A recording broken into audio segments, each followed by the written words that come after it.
अंग्रेजी हिंदी दोनों सुना देते हैं। इसमें हाँ कह रहा है हाँ कि हाँ, एक मिनट पहले अंग्रेजी सुना देते हैं। That in this context, it is submitted that retreated that no Shiksha Mitra is working as assistant teacher. As this honorable court in the case state of UP and Anand Kumar Yadav, there are categorically held that Shiksha Mitra were never appointed as teacher as per applicable qualification and are not covered by relaxation under Section 23 of the RT Act. They could not be appointed as assistant teacher in breach of the Section 23 first of the Act. In compliance of the said order, government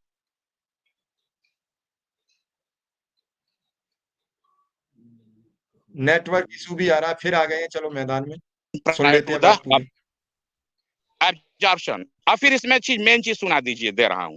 अब कह रहा है कि my Lord, आपने इसमें देखिए, therefore most was submitted that order passed by this honorable court directed that state not to disturb Shiksha who are working as assistant teacher requires modification as this was not an issue before this court or before this honorable court। मतलब वो कहना चाहते हैं कि my Lord, आपने इनको सहायक अध्यापक का जन्म कैसे दिया? ये तो 69,000 का केस चला था। और नमस्कार साथियों, स्वागत है आप सभी का आज के इस नई वीडियो में। ये वीडियो आप सभी शिक्षा मित्र साथियों के लिए बेहद ही महत्वपूर्ण होने वाली है। वर्तमान की कुछ खबरें, हाल ही के अंतर्गत चल रहा कुछ ऐसा प्रकरण जिनको देखने के बाद समायोजन के दृष्टिगत सब कुछ क्लियर होने वाला है। इन सारी बातों को आपके मध्य में साझा करेंगे। सभी साथियों से एक विशेष अनुरोध है, वीडियो को आप पूरा देखें। चैनल को अभी तक आपने सब्सक्राइब नहीं किया है तो इसे सब्सक्राइब भी कर लें। अब चलते हैं अपडेट पर। आप इस मॉडल को पूरे मॉडिफाई करिए। तो हम तो वहां से एक संजीवनी की बूटी तो पा गए हैं। अगर यहाँ से होता है तो या तो हमको 40-45 शासनादेश का लाभ मिलेगा, अगर वो concurrent list of the constitution बहाल होगा और बीएड के तहत जिसको सुप्रीम कोर्ट ने बाहर किया था, गजट की जरूरत पड़ी और बगैर ब्रिज कोर्स के दिया जा रहा, बगैर टीईटी के लोगों को, तो हमें भी उसका लाभ क्यों नहीं मिलेगा? उत्तराखंड का जो उन्होंने चयन का मौका दिया, इस चयन को मौके को मैं बड़ी मुश्किल से ला पाया, क्योंकि सारी टीमें केवल मॉडिफिकेशन पे ही कोई टीम नहीं जा रही थी उस समय। जिस समय में 4 महीने दिल्ली में था, सारे लोग एसएलपी चिल्ला रहे थे। बाद में लोगों ने समझा कि रंजीत बलिया बहुत बड़ा लड़वैया है।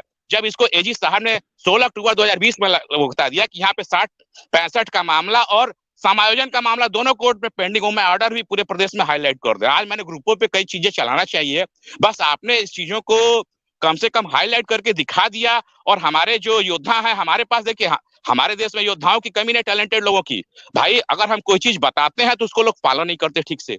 हो सकता है इस बार इतना बड़ा आया तो कुछ और मसाला चला है। अब यहाँ पे कई ऐसे लोग जैसे वीरेंद्र भाई हैं, रिट तो उन्होंने डाल दी, लेकिन उनको यही नहीं पता कि हलफनामा कहाँ है। एक विकास दुबे भाई थे, उनको यही नहीं मालूम था कि हलफनामे का अर्थ क्या है। अरे भाई, धन्य है ऐसे लोग। तो भाई थोड़ा इंग्लिश कमजोर है, थोड़ा हम लोग इंग्लिश मीडियम से नहीं है, लेकिन बहुत अपनी बड़ाई करने से मुझे क्या मिला? मेरे पास जो रामबाण है, पवन गोलिया भाई हैं, उधर अवधेश श्रीवास्तव जी हैं, और उधर टीम के लीगल टीम हमारी काम कर रही है।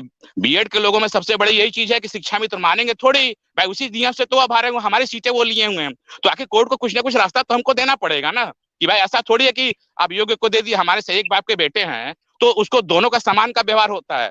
अगर देश में कानून है तो ऐसा तो नहीं है कि हमारे लिए यूपी के लिए 19 सेम मैटर में अलग अलग चीजें होंगी। क्योंकि 3 बेंच में अनुरोध बोस साहब ने लिख दिया है कि कॉन्सिक्वेंशियल एडवर्टाइजमेंट और सारी चीजें उसके अनुसार रद्द मानी जाएंगी। और अर्णव घोष में आपने देखा ही क्या है। और जो है कि 22 जनवरी 2024 को ब्रिज कोर्स वाली बात भी खारिज हो गई और पेनाल्टी भी लग गई। तो सारी चीजें लोग कोर्ट में रखेंगे और टीमें अपना अपना, मैं नहीं समझ रहा हूँ कि वो चुप बैठी हुई होंगी। पवन गोलिया भाई तो मान लीजिए ब्रह्मास्त्र ही है मेरे लिए। मैंने कहा कि भाई लगा दो फौलादी टेक तो धुआं पत्थर से निकलेगा। एक बार वो चीजें आ गई हैं। अरे हार के जीतने वाले को बाजीगर कहते हैं, हारा वही जो लड़ा नहीं। बस यही चीजें हैं मिश्रा जी।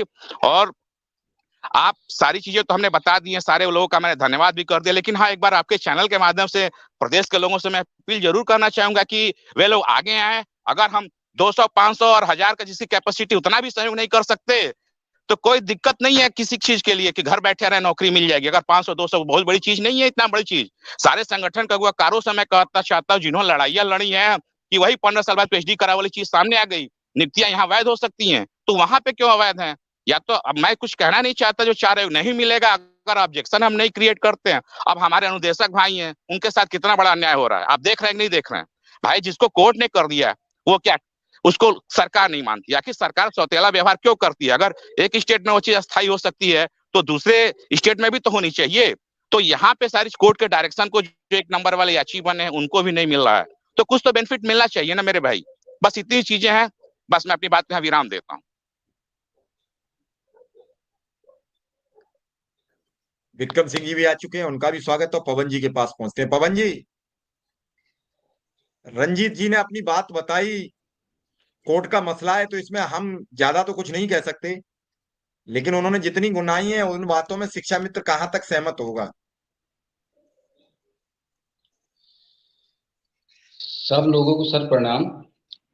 आप लोगों को, चूंकि आप एक अच्छा कार्य कर रहे हैं।